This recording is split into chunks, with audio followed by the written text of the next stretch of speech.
A lot of this isn't going to make sense to you, and I'm sorry about that. I'm just going to start at the beginning, with the house.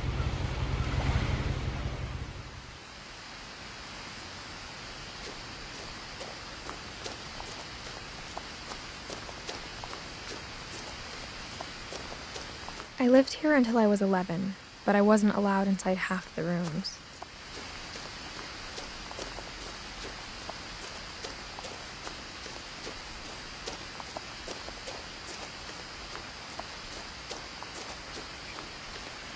I hadn't been back since my brother Lewis's funeral.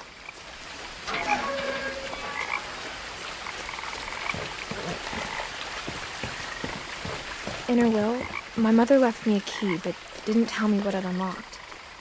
Maybe she thought I'd know, or she thought that the mystery would be enough to bring me back.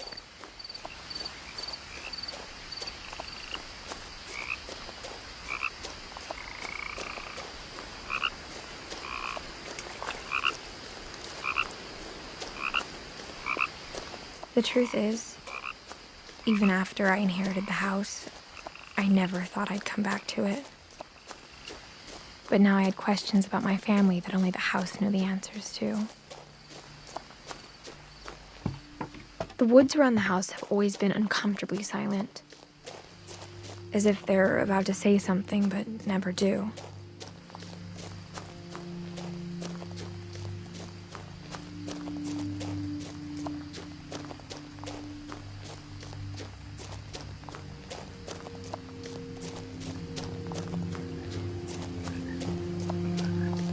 The house was exactly like I remembered it, the way I'd been dreaming about it.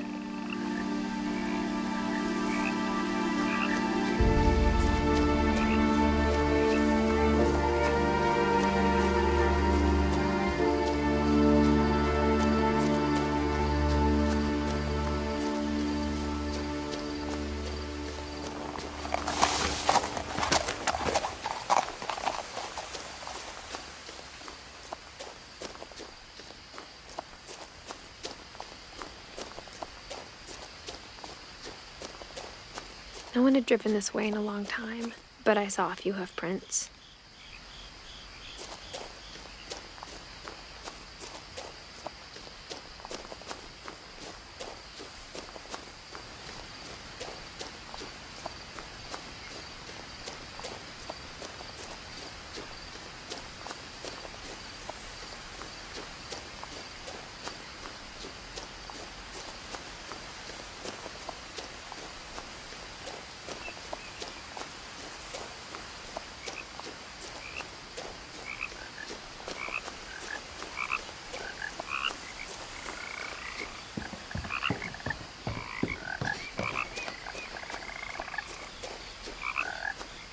As a child, the house made me uncomfortable in a way I couldn't put into words.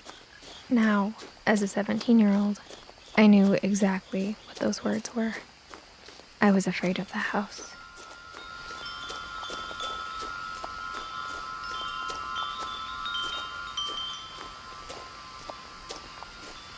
The house felt like it had always been here. Even the swing set was older than my mother.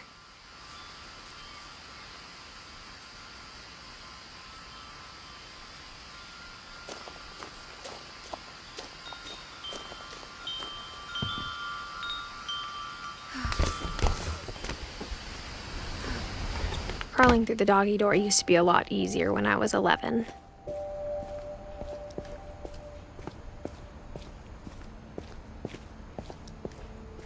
For the first time in years, I felt like I was home.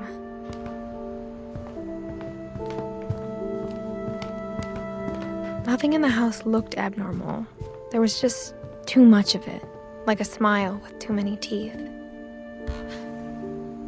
Edie told me once that every Finch who ever lived is buried somewhere in the library.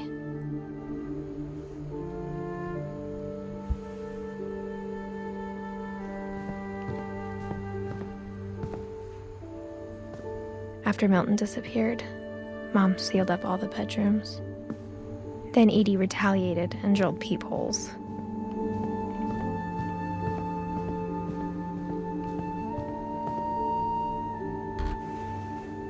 My Grandpa Sam spent 7 years sharing a room with his dead brother, Calvin.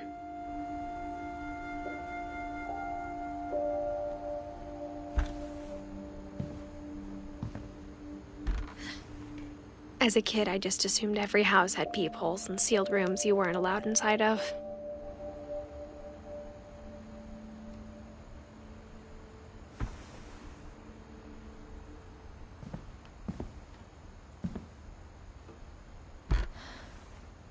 The last time I was in Edith Sr.'s room, I was 10 and she was painting my portrait.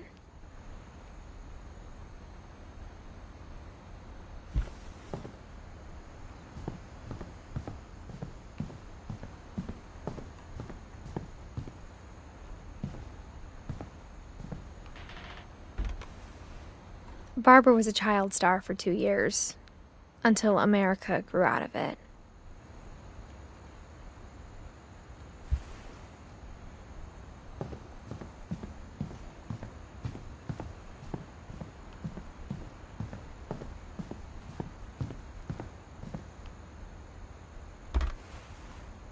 Molly always seemed like a girl I could imagine being friends with, if she hadn't died in 1947.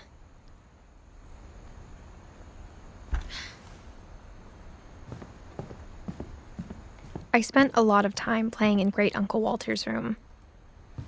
I think my mom sometimes regretted not sealing it up.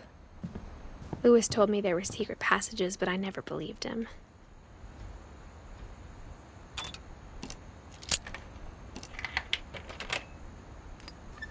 Turns out, my mom was really good at keeping secrets. Now it was time to find out what my mom had been afraid of.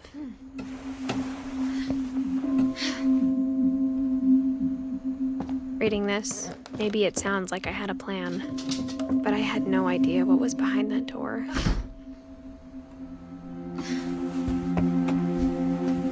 Just like I had no idea where all this was gonna lead.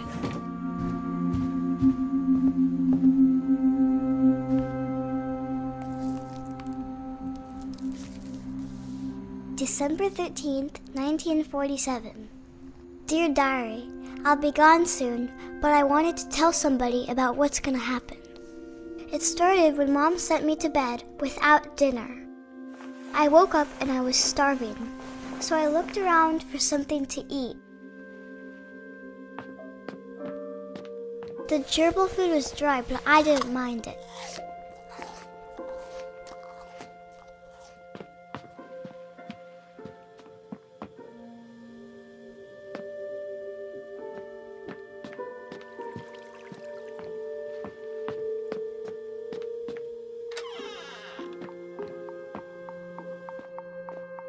I kept eating and eating.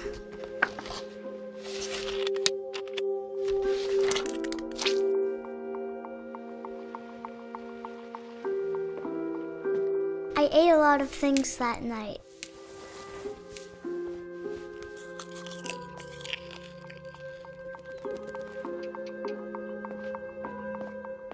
Then I heard chirping outside my window. It was a barn swallow going back to her nest. I reached out for her.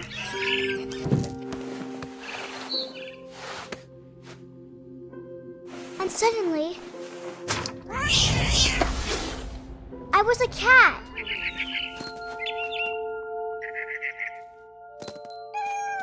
I tried to be quiet, but the bird was really scared.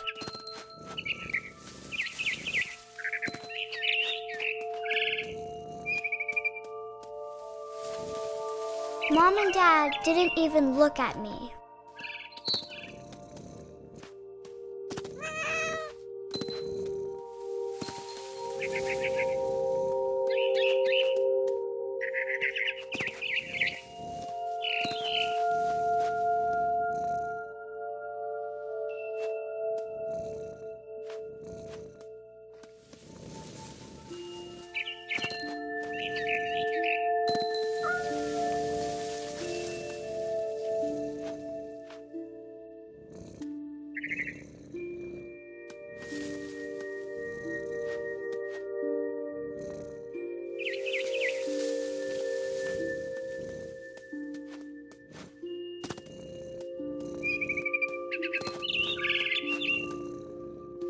I jumped and I almost got her.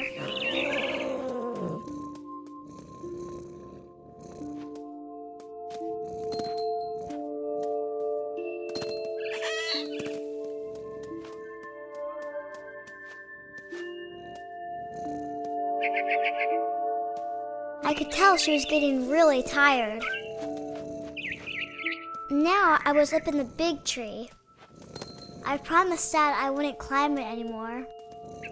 All I cared about was eating that mama bird. I gobbled her up. And suddenly, I was an owl. First, all I heard was the wind. Then I heard little teeth nibbling in the grass.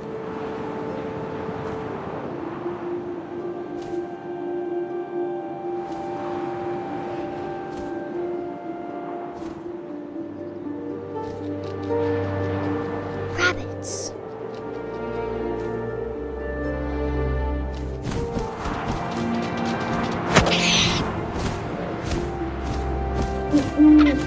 I imagined his face looking up and seeing mine through my talons.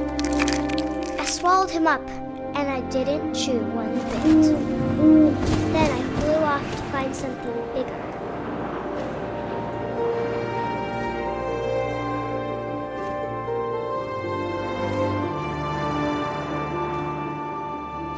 A mama rabbit.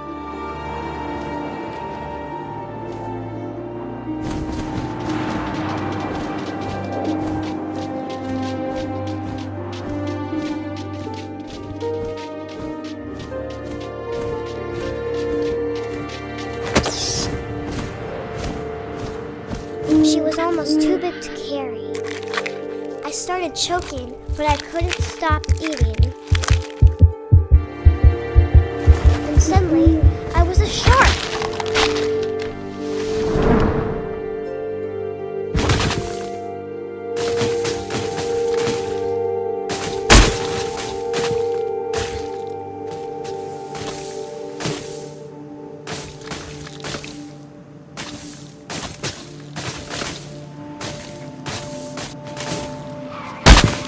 I rolled off the cliff and into the ocean. Now, I was hungrier than ever.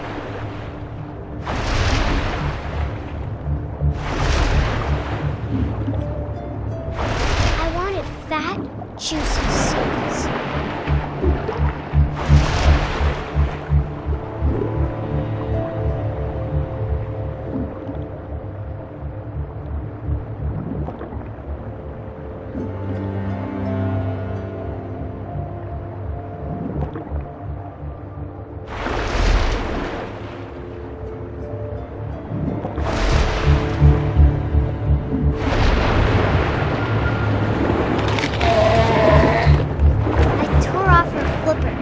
Tasted really good.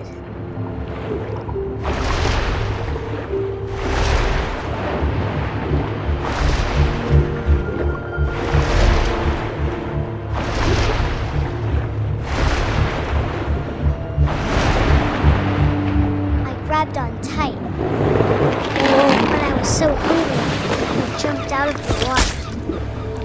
When I opened my eyes, everything had changed. Now I was a monster, and I smelled people everywhere.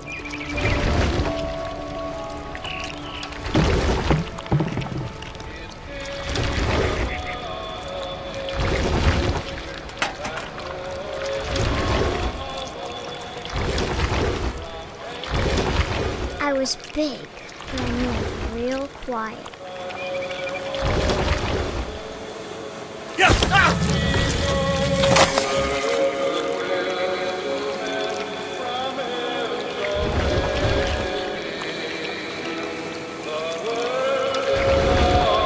I wanted to stop, but also I didn't.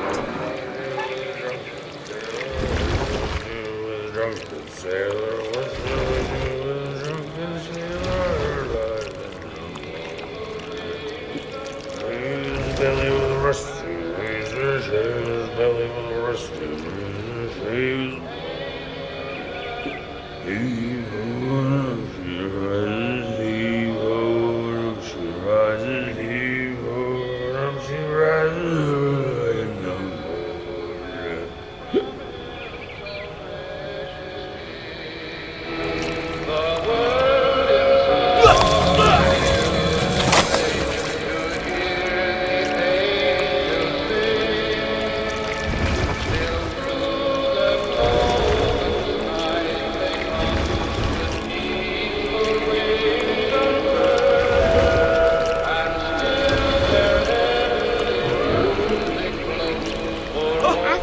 last passenger, I was still hungry. And across the water, I smelled something new. Something I had to have, so I swam towards it.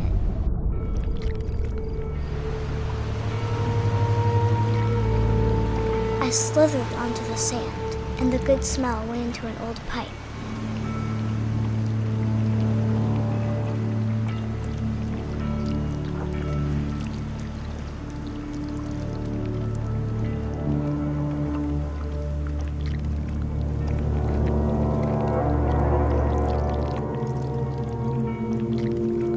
I got closer and closer.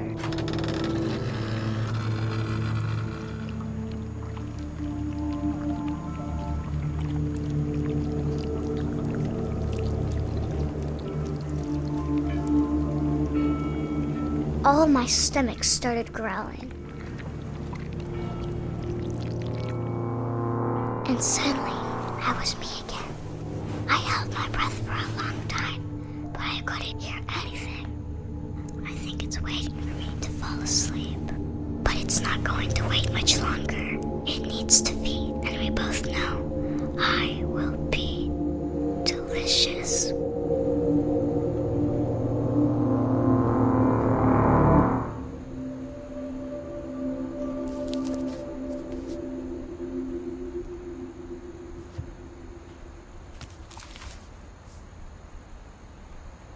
I'm not sure if I believed all of that, but I'm sure Edie would have.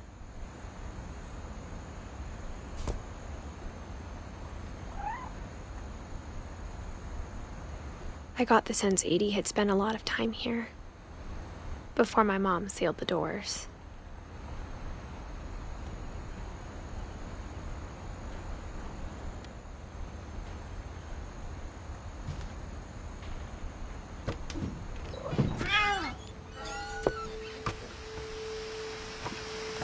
This will be obvious later, but my mom never told me any of these stories. Edie would have, but Mom didn't like bringing up the past. Though, when we adopted a stray kitten, she was the one who named it Molly. I spent a lot of time in Great-Grandma Edie's room. Her room was like a museum. For 500 years, the Finches have been famous throughout Norway for their fortune and misfortune.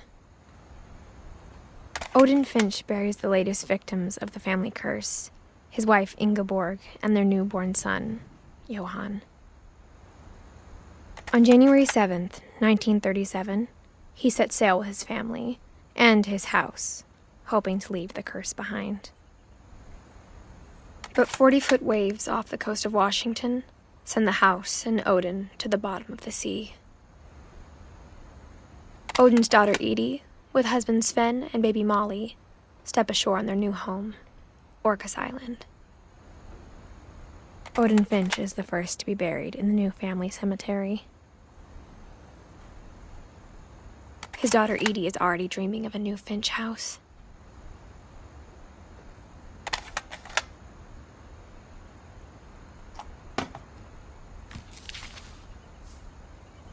Whatever's wrong with this family, it goes back a long ways.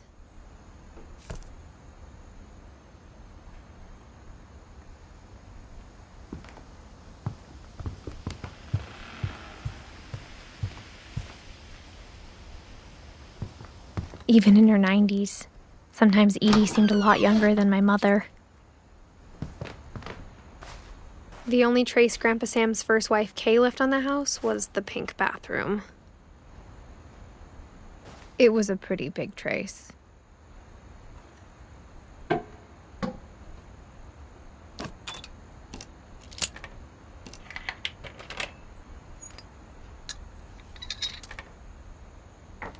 There's a secret in this bathroom. It's in the last place you would look. It isn't in the cupboard. It's hidden in this book.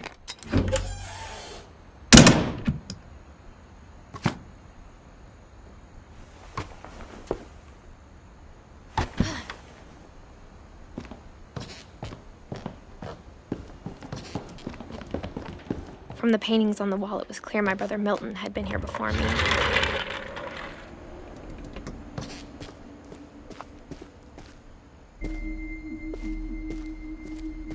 I knew Grandpa Sam had a twin,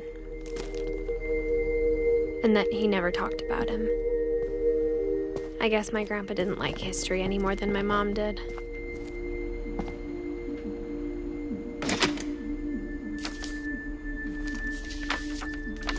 How I Want to Remember My Brother by Sam Finch. The thing I remember is that when he made up his mind, that was it. My brother said he'd die before he ate another mushroom, and he did. At Barbara's funeral, we swore we'd never be afraid again, and he wasn't. I think Calvin always wanted to fly.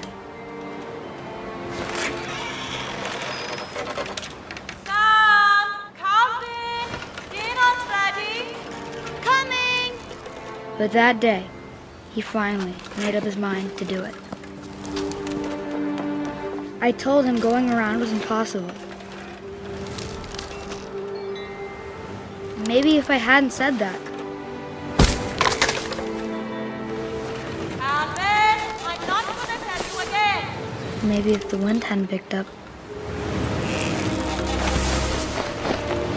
Then maybe he'd still be here. But I doubt it. I think he'd already made up his mind. That's what I want to remember about my brother.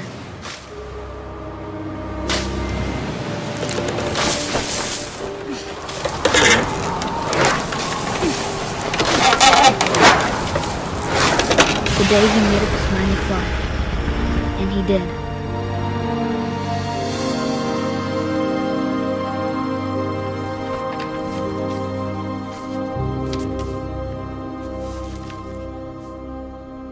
Calvin's story felt strangely familiar. When I was younger, I remember trying to do the exact same thing.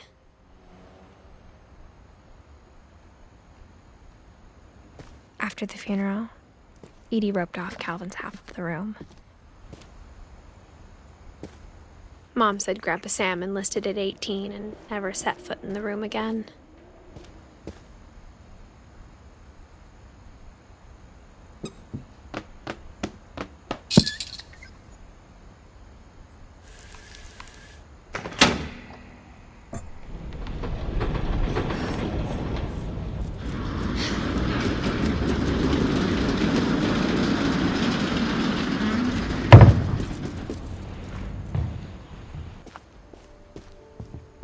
The passages were a pretty tight fit. They'd obviously been built for smaller hands and bellies.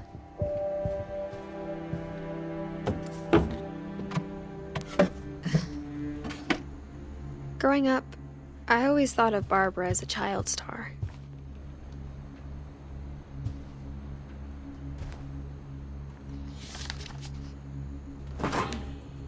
Of all the stories people wrote about Barbara's death, I'm surprised Edie saved this one.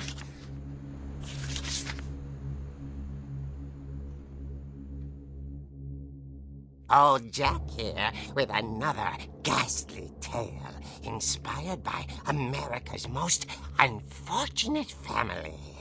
I'm calling it The Surprise Ending of Barbara Finch. As a child star, Barbara was famous for her scream. Now at 16, she was all washed up. A has-been. But in a lucky break, she'd been asked to perform her signature scream at a local convention for monster movie fans. It was just the boost her career needed. Unfortunately, her scream hadn't aged well. Getting better. I think you just need the right motivation. Her biggest fan and current boyfriend, Rick, was about to demonstrate when...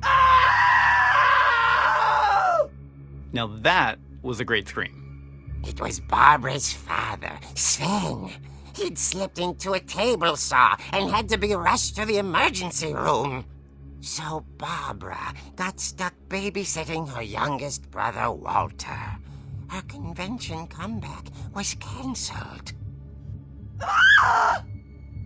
Okay, I'm hearing frustration, but I'm not hearing terror.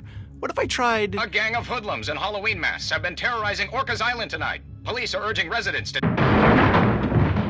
That came from the basement. You're right! Also, I loved your delivery on that. Why is your basement door locked? Because my dad likes making puzzles and secret passages. There's a key hidden in the music box. The secret is to keep winding and winding until finally the key pops out. Thanks, babe. I'll be back in a sec. 20 minutes later, Rick hadn't returned. So Barbara went to look for him, right on cue. She reached for the music box. And as she wound the key, she listened for Rick, but the house was silent.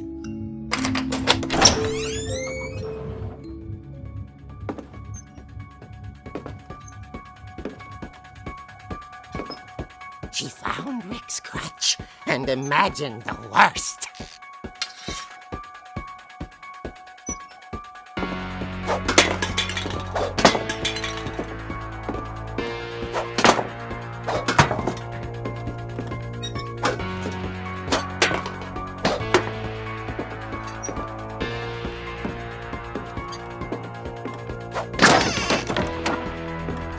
The gang's leader is the infamous Hookman killer, Dr. Carl Hamill, who impaled and then ate his family 10 years ago tonight. The old fridge rattled and grew still. Oh dear! Oh! Rick? Barb, relax. I was just trying to scare you to help you find your scream. Well, I'm not scared, Rick. I'm furious. Then act furious. All I'm getting from you now is that you're hurt and confused and you're...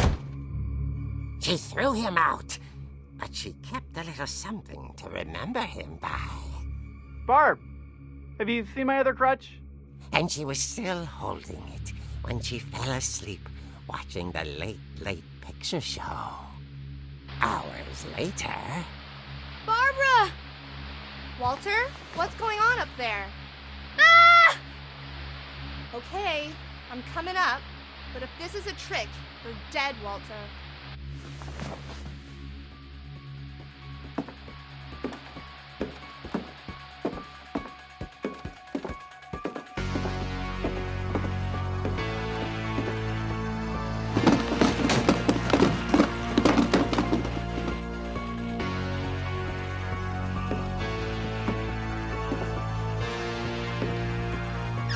Walter, are you there?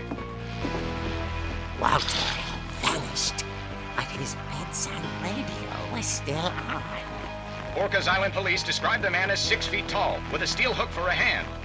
Residents are urged to lock all doors and windows and notify the police of any suspicious activity.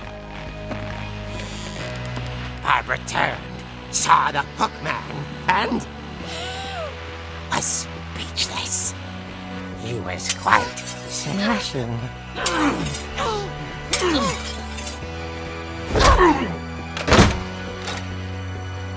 And whoever he was, he couldn't get enough of Barbara. Okay, Barbara, there's gotta be another way out of here. That night, she played her part beautifully.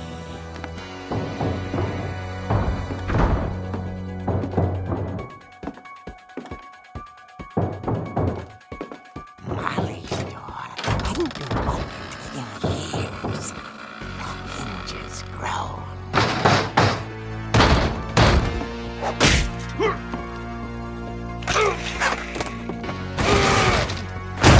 He wasn't moving, but she sensed the story might not be over yet.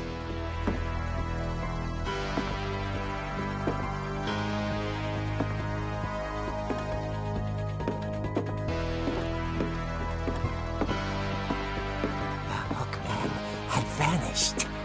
She listened for his breathing, but all she heard was...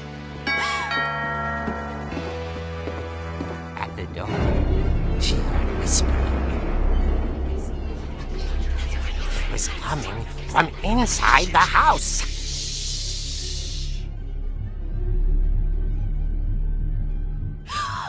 Oh dear. The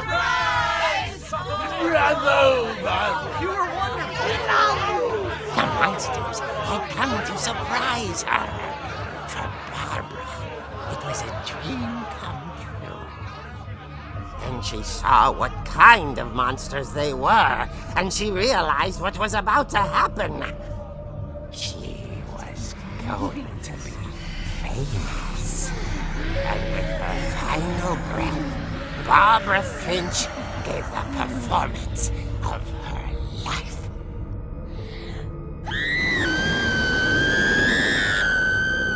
I wasn't there myself, but I hear Barbara was magnificent.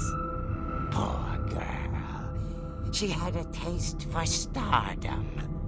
But unfortunately, so did her fans. Of course, the police blamed it all on poor Rick, who disappeared the same night. And little Walter? Hiding under his bed the whole time. He took it all pretty hard, but that's another story. As for Barbara, tucked inside the music box is all they ever found of her. Her ear. Now that's what I call a real eerie tale.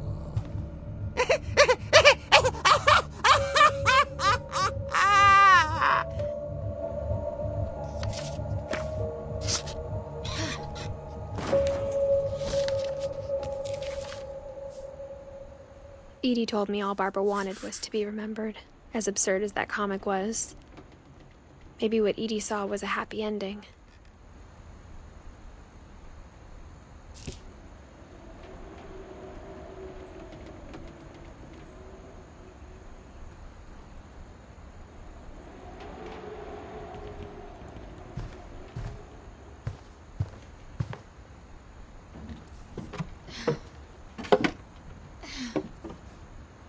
I guess now I know why Mom didn't like me playing with the music box.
I saw Edie sneak down to the basement once, carrying packages. I thought maybe she was hiding presents. It turned out she was hiding a lot more than that.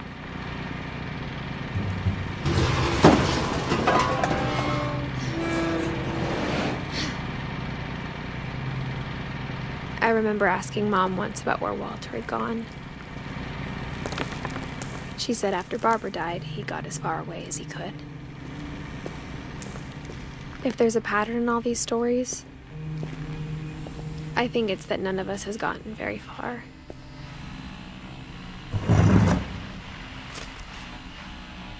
Goodbye, everyone. I can't believe I've been down here for 30 years. On that first day, after the shaking started, I didn't think I'd survive a week.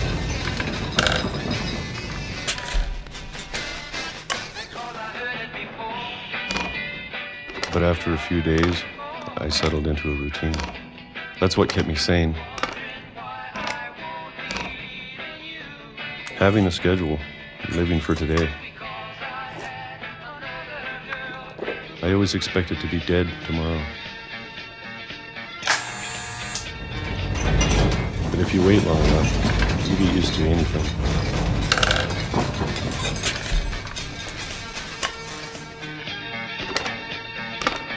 Even a monster on the other side of the door starts to feel normal. Almost friendly.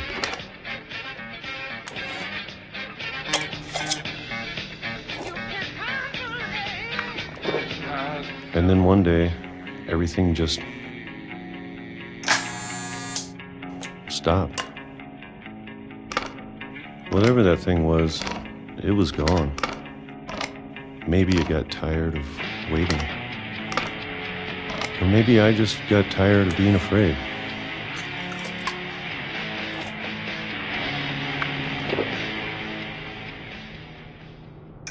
It's been a week now, the longest in 30 years. I'm done waiting. I have to leave while I still can.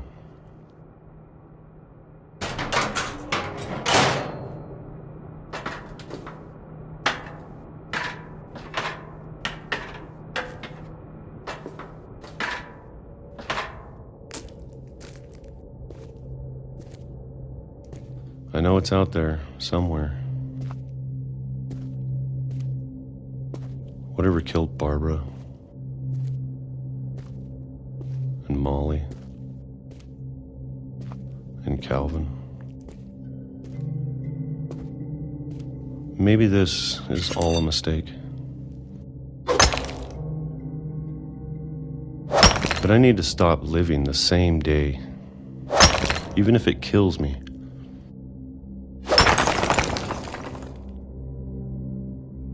Whatever's out there, I want you to know I'm ready for it. I'm going to appreciate all of it, especially the food. I don't mind if I only have a year left, or a month, or a single week. I'd be happy with one new day. I can already imagine the sun on my face.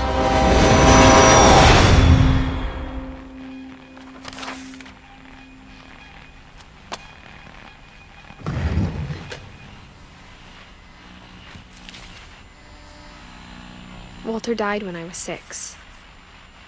I can't believe my mom never told me he was down here.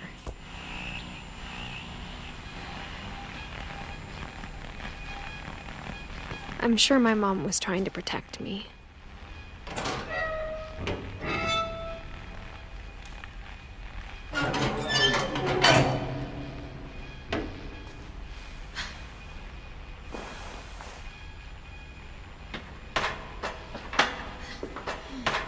Maybe she was afraid I'd end up like Walter. But if she never told me about an uncle under the house, I can only imagine what else she was hiding. I don't want to make the same mistakes she made, trying to bury something that's still alive.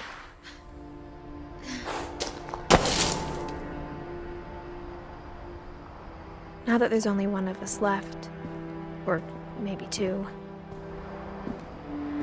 I thought it was time I heard the stories for myself and found out what happened to everyone else. But now I'm worried the stories themselves might be the problem. Maybe we believed so much in a family curse, we made it real.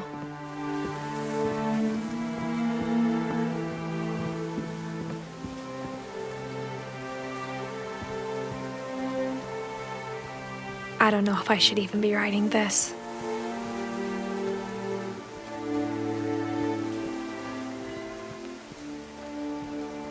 Maybe it'd be better if all this just died with me.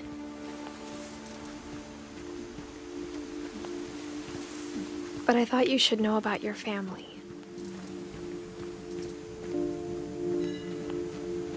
And the history you're a part of. Though to be honest, I feel as lost as you probably do right now.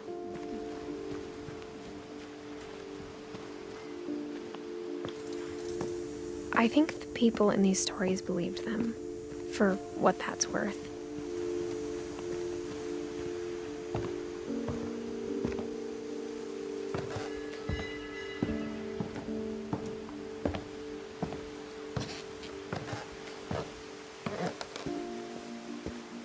And when you look at the house, that history of imagination and stubbornness and madness, any of it seems possible.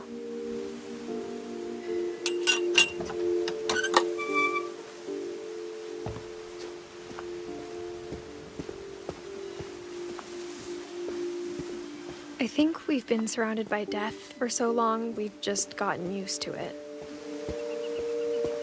What kind of family finishes building a cemetery before starting the house?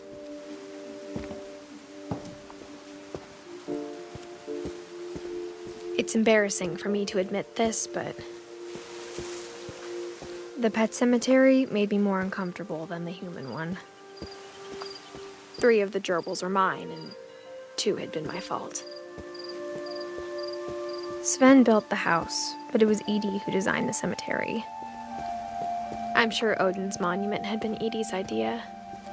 My mom was always trying to move on, but for Edie, the past never went away. She could see it poking out of the water at low tide.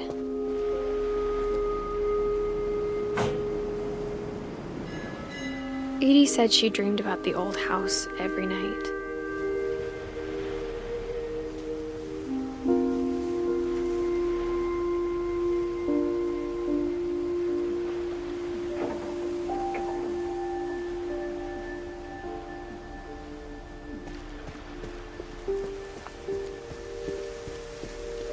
Edie's side was always easier for me to understand. But the older I get, the more I can see where my mom was coming from. She lost 2 of her brothers, just like I did. I get why she tried so hard to protect us. There's so many things I wish I could ask my mom now. Part of me thinks this is what she wanted all along. For me to come back someday and find everything out for myself.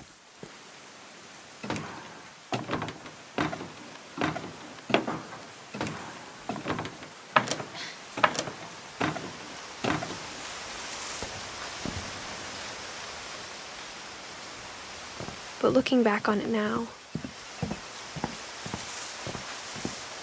if she told me there was going to be so much climbing, I never would have come when I was 22 weeks pregnant.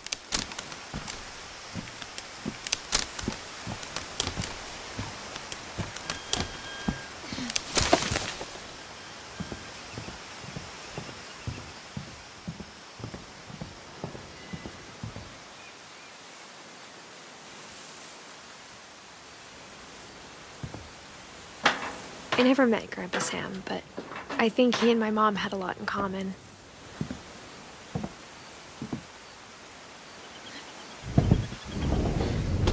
They were both pretty intense.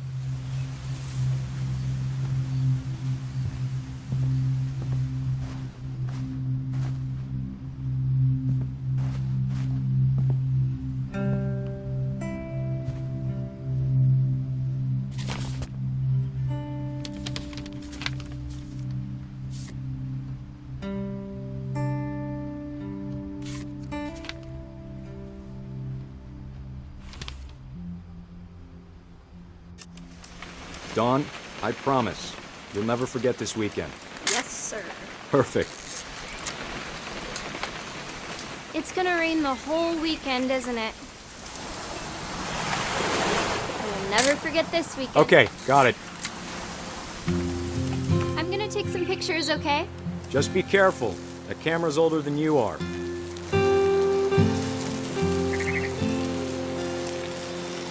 Definitely should not have drunk all that coffee. Hey! That's a keeper. I'm just saying, I'm not always gonna be here, Don. You'll need to remember this stuff if you want to survive. I'll be Dad. Good eyes, Don. Before you take the shot, let me get a picture of it. Dad, I... Let me get behind you. Do I have to do this? Don. Great shot, Don!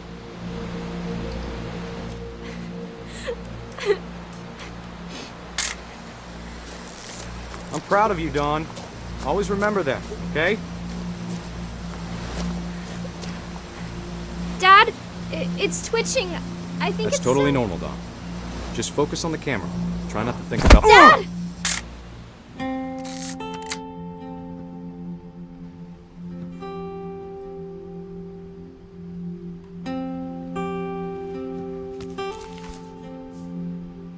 Of all these stories, that's the one I wish most that my mom had told me.